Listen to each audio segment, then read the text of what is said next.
Hi everyone, welcome back in my channel. So I know कि इस बार मैं video थोड़े टाइम बाद डाल रही हूँ बट इसके बाद अब मैं कंटिन्यू करने वाली हूँ. आज मैं आपको पढ़ाने वाली हूँ क्लास 12th का चैप्टर नंबर 2 जिसमें हम इन्वर्स ट्रिग्नोमेट्री के बारे में पढ़ेंगे. जैसे कि हमने साइन कॉस टेन इन सब के बारे में तो पढ़ा है, बट अब हम इनके इन्वर्स के बारे में बात करने वाले हैं. Sign inverse, cosec inverse, tan inverse, ये सारी चीज़ें. So let's start. हम 2.1 के बारे में बात करते हैं. 2.1 में जैसे कि जो क्वेश्चन नंबर 1 है, पहले मैं आपको क्वेश्चन नंबर 1 के बारे में बताऊं. तो यहाँ पर आपको साइन इनवर्स और ब्रैकेट में है -1/2. इसका प्रिंसिपल वैल्यू फाइंड आउट करना है.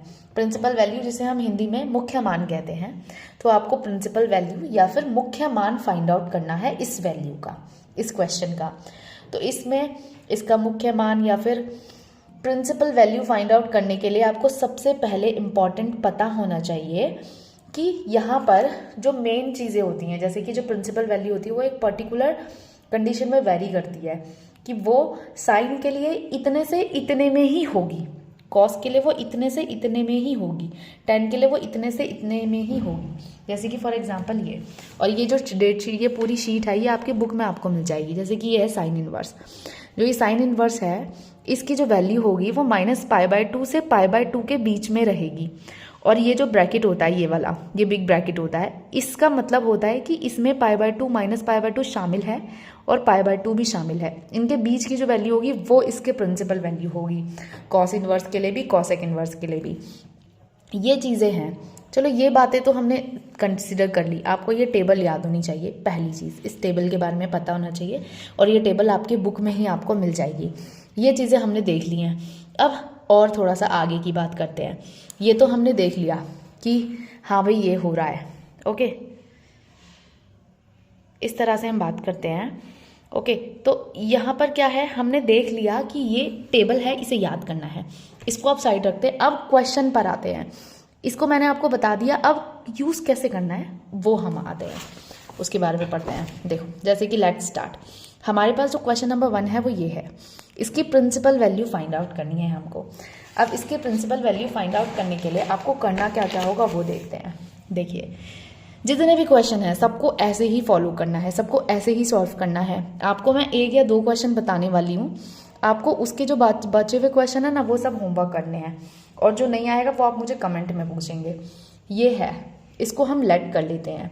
अब हम इसको लेट कितना करते हैं, साइन इनवर्स माइनस साइन के साथ 1/2, इसको हम लेट कर लेते हैं कि ये y के बराबर है. ठीक है, अब ये इधर इन्वर्स है ना, y के पास जाकर के तो साइन हो जाएगा. तो ये बन जाएगा sine y is equal to -1/2. ये बना. अभी आप इसको ऐसे ही रहने दो, sine y as it is रहने दो. अब आप ये देखो, माइनस साइन बाहर ही रखो. आप ये देखो कि 1/2 जो होता है वो साइन में किसकी वैल्यू होती है. ठीक है, आपको ये टेबल ऑलरेडी याद कराई गई है, 10th क्लास की बुक में थी. साइन 30, साइन 45, साइन 60 की वैल्यू कितनी होती है. तो साइन 30 की वैल्यू जो होती है वो होती है 1/2, और साइन 30 को पाई की फॉर्म में π/6 लिखते हैं. तो माइनस साइन के साथ यहाँ पर साइन π/6 हो जाएगा ये. ठीक है, अब आपको एक चीज़ और बताई थी, साइन माइनस थीटा. साइन है, साइन के अंदर ऐसे माइनस है थीटा में, तो वो बाहर आकर माइनस साइन थीटा बनता है कि नहीं बनता है. तो ये बन जाता है. तो इसका मतलब भी तो यही रहा कि साइन और ब्रैकेट में -π/6 हो जाएगा. तो साइन y ये हो गया. तो इससे हमें ये बात समझ में आई ना कि जो y है उसकी वैल्यू है -π/6. ओके, तो ये हमारे पास प्रिंसिपल वैल्यू हो गई. बट हमें एक चीज़ टेबल पढ़ी थी हमने कि वो जो वैल्यू होती है वो एक पर्टिकुलर चीज़ के अंदर ही वेरी करती है. हमने साइन के बारे में पढ़ा था कि उसकी प्रिंसिपल वैल्यू π/2, -π/2 और +π/2 के बीच में ही होगी. अब आपको ये चेक करना है कि आपने जो ये निकाला है ये इसके अंदर वेरी करता है या इसके बाहर वेरी करता है, आपको ये पता होना चाहिए. तो ये -π/6 है, तो ये इसके अंदर ही वेरी करता है. इसका मतलब ये हमारे पास इसकी प्रिंसिपल वैल्यू होगी. और हमने यहाँ पर ही कंसीडर कर दिया कि साइन इनवर्स -1/2 की प्रिंसिपल वैल्यू -π/6 ही हो जाएगी आंसर. मान लीजिए अगर ये इसके अंदर का नहीं आ रहा होता, तो अगर ये इसके अंदर का नहीं होता तो -π/6 इसके बीच में ही आता है. ठीक है, तो अगर इसके बीच का नहीं होता तब क्या करते हम, तो फिर आपको क्या करना होता, फिर आपको अलग तरीके से उसको फॉलो करना होता, अलग तरीके से दूसरी चीज़ें करनी होती, वो मैं आपको नेक्स्ट क्वेश्चन में बताने वाली हूँ। ठीक है, अब आप कहोगे कि मैम कैसे आप कह रहे हो कि -π/6 इसके अंदर है। तो देखो असल में हमारे पास जैसे ये है 0, ये होता है ना 0 1 2 3, जैसे ये नंबर होते हैं ऐसे ये भी होते हैं। तो इनमें जो टेबल होती है वो कैसी होती है, बीच में हो गया 0, इधर हो गया -π/2, इधर हो गया +π/2, इनके बीच के देखो क्या क्या आते हैं। ठीक है, अब इसके बीच में क्या आता है, इसके बीच में यहाँ पर 0 के जस्ट इधर आएगा -π/6, फिर -π/4, -π/3 और फिर -π/2 आएगा, और यहाँ पर प्लस में π/6, π/4, π/3 और प्लस का π/2, मतलब π/6 इसके बीच का ही है। तो ये आपको ये टेबल भी ये भी याद होनी चाहिए, ये शीट, कि भाई पता चल गया कि इनके बीच बीच में ये वैल्यूज़ हैं और ये इसके प्रिंसिपल वैल्यू के अंदर कंसीडर करती हैं। That's it. समझ में आया? आई होप कि समझ में आया हो। अब इसी का क्वेश्चन नंबर 2 जो है वो मैं आपको यहाँ बता देती हूँ। इसी का जो क्वेश्चन नंबर 2 है उसके बारे में हम बात करते हैं। क्वेश्चन नंबर 2 जो है वो है cos इनवर्स √3/2, ये है।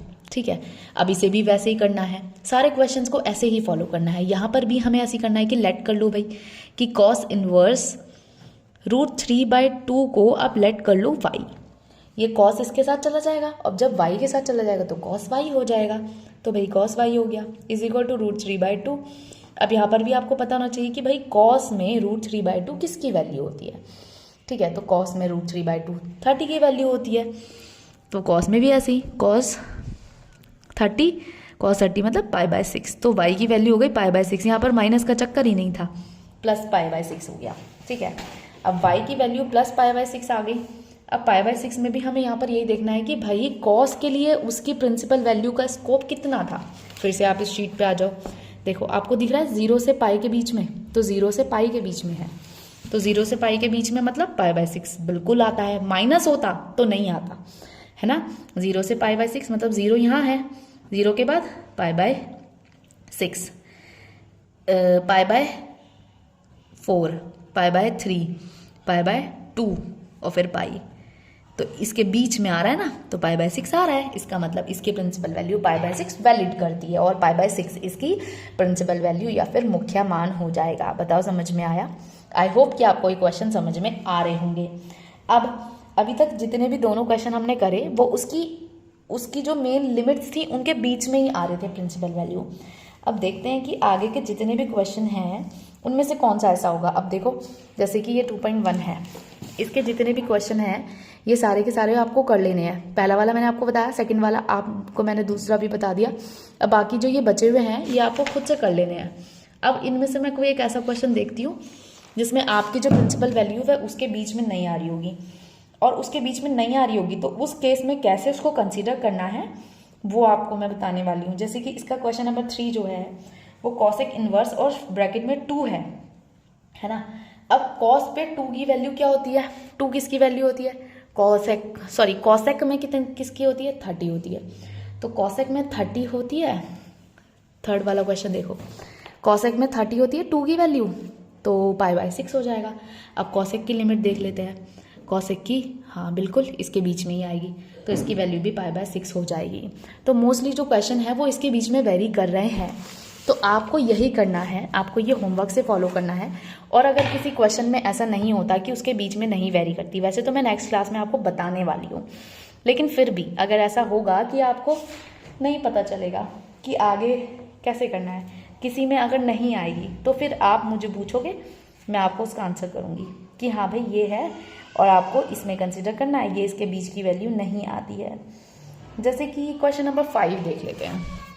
क्वेश्चन नंबर 5 जो है वो हमारे पास यही वाला है जिसमें वो वेरी नहीं करता। Let's see, cosec inverse bracket में माइनस का 1/2 ये है। ठीक है, अब कॉसेक में फिर से इसे लेट कर लो भाई, लेट कर लो इसे y, कर लिया लेट।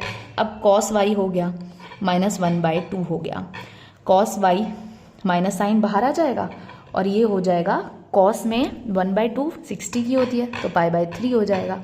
तो y की वैल्यू माइनस का π/3 आ गई। ठीक है, जो y है उसकी जो वैल्यू है वो माइनस का पाई/3 आ गई। अब भाई y की वैल्यू माइनस का पाई/3 आ गई और cos की लिमिट जो है वो तो हमें पता है ना, वो तो 0 से पाई होती है, माइनस में तो आना ही नहीं चाहिए था, तो गड़बड़ हो गई। ठीक है, अब अगर ऐसा हो जाए आपके साथ तो आपको यहाँ पर एक अलग टाइप का रूल फॉलो करना है। उस रूल को आप कैसे करोगे वो मैं आपको बताने वाली हूँ। देखो हमारे पास क्या होता है, आपको यहाँ पर इसको ऐसे ही रहने देना है। आपको ये cos y is equal to cos के साथ इसको लिखना है पाई-पाई/3। ओके, देख सीधी सी बात है, देखो cos के बाद पाई माइनस थीटा करते हैं ना तो माइनस cos थीटा आता है। ये भी हमने 10th क्लास में ऑलरेडी पढ़ा है, तो इसको हम इस वे में भी लिख सकते हैं। अब इसे सॉल्व कर लो अंदर ही अंदर और ये आ जाएगा cos 2π/3 cos y। तो यहाँ पर y बराबर 2π/3 आ गया। अब ये 2π/3 इनके बीच में बिल्कुल वेरी करता है। ठीक है, तो इसका मतलब हमारे पास इसमें इसका जो प्रिंसिपल वैल्यू हो गया वो 2π/3 हो गया। Got it? अब समझ में आया? ठीक है, देखो आपको पता है कि जो cos होता है उसकी जो वैल्यू होती है वो 0 से लेकर के पाई होती है। 0 से पाई के बीच में हम देखते हैं। अब 0 से पाई के बीच की वैल्यू होनी चाहिए, ये उसके बीच की वैल्यू नहीं है, ये तो माइनस में है ना। 0 से पाई तो सारे प्लस प्लस होंगे, जैसे कि ये मैंने आपको बनाकर दिखाया था। तो यहाँ पर तो माइनस आ रहा है, तो इसका मतलब ये इसकी प्रिंसिपल वैल्यू नहीं वेरी करेगी। तो उस केस में फिर आपको ऐसे करना होगा, ये माइनस का थीटा है तो कॉस माइनस थीटा जो होता है cos pi minus theta is equal to minus cos theta होता है। तो यहाँ पर हमने पाई माइनस करके लिख लिया और फिर इसको अंदर अंदर सॉल्व करा एंड देन 2π/3 इसका आंसर आ गया। ये जो वैल्यू आई है ये इसके अंदर वेरी करेगी, और जब ये इसके अंदर वेरी करेगी तो इसका मतलब हमारे पास जो प्रिंसिपल वैल्यू है इस क्वेश्चन में वो ये हो जाएगी। Got it? आई होप कि आपको ये क्वेश्चन भी समझ में आया हो। इस तरह से हम क्या करते हैं, ये जितनी भी सारी वैल्यूज़ हैं इन्वर्स में जो दे रखी हैं, cos inverse, sine inverse, tan inverse, cosec inverse, इन सब के लिए हम इस तरह से क्या करते हैं, इनके प्रिंसिपल वैल्यूज़ को फाइंड आउट करते हैं। आई होप कि आपको ये समझ में आया होगा।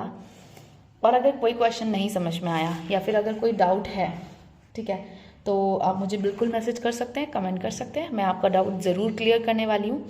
सो प्लीज़, सो बाय एवरीवन, आज के लिए इतना ही।